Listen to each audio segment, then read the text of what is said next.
Oftentimes in this profession, you're the bearer of bad news because a lot of the information that people are viewing for their health and fitness doesn't provide much context. A lot of people are viewing things in the social media space, the podcast space, or just overall, information and guidance from celebrities that may not be real versed in what they're talking about. They may just be selling a product, whatever it may be. The list of that is endless. But oftentimes people come in and they're really excited about this new thing they heard about. Like, hey, I saw this on this podcast.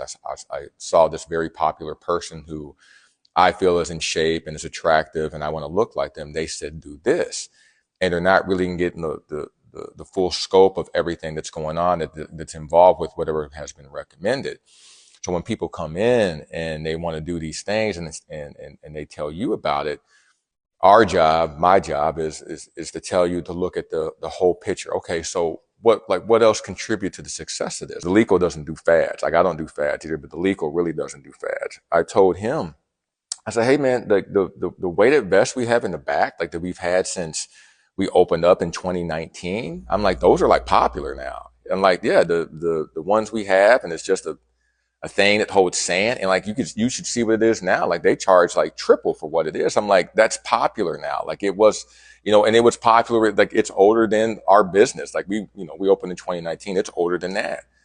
And it just blows you away that like this tool that has been used for I don't know how long, all of a sudden just kind of blew up because some influencer said, hey, put this thing on your shoulders and go walk around. But you also need to put it in context and you need to have a conversation with people. Say, okay, so why are you doing this? If it's, hey, I just want to do something challenging. It challenges me when I walk.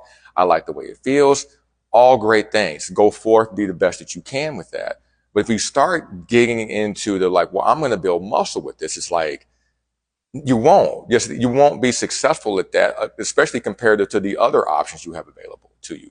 You won't be successful with it because once your body adapts to this very low weight, I think the high ones get up to like 15 pounds. Like once your body adapts to that, if there's no increase in the resistance, in the duration, and the intensity as far as what you need to build muscle, that's going to cease to stop. And potentially, if you're just walking with this thing and not doing other forms of resistance training, you could potentially lose muscle depending on other factors that we don't talk about when these craze happens. We're not talking about how much you need to eat, how much you need to sleep, how much you need to recover.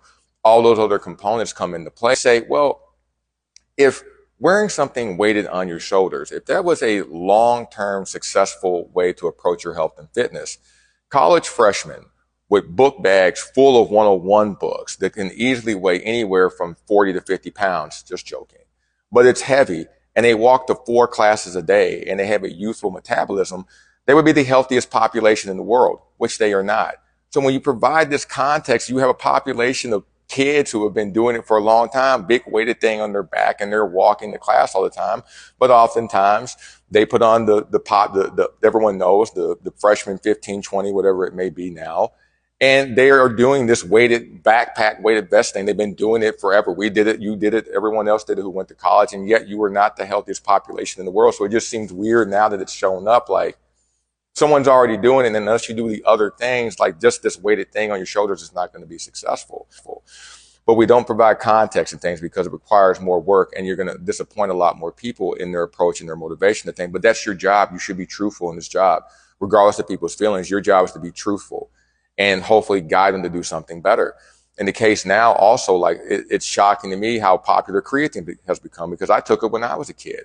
But the studies that are coming out, like again, a lot of the studies that people are referencing, they're not looking at the whole thing overall. And you have people who are just telling you, just take this and not take care of everything else. Like just take this supplement. Don't worry about your diet. Don't worry about working out. Don't worry about sleep. Don't worry about stress. Don't worry about recovery. Just take this powder. You're going to have success. And it's just not true. I'm going to attach, after I do the story, because this will be on Instagram, and I'm going to attach a couple of studies. One is extremely long. Now, long does not mean it's more valid than something that's short. It's long because the references that they reference in the studies used, and this was with creatine and cognitive ability. You're hearing it from people who take 20 other supplements on top of it. So which one is leading to the success? Is creatine like the Jenga block? I pull it out and the whole thing comes crumbling down. The other 19 supplements you're taking are not successful. You have to provide context for people. you as the consumer have to request in the demand context, so you understand the whole picture of the whole thing, so you can be successful. So it's difficult sometimes when people come in, because you don't want to douse anyone's motivation or demotivate them. But it is our job in this profession to be honest and be truthful about the things people are either going to ingest or do, so that they can be successful. And oftentimes you may potentially hurt people's feelings because they haven't looked at the whole picture overall. But our job is for them to see the overall picture, so they can be successful in the things that they do.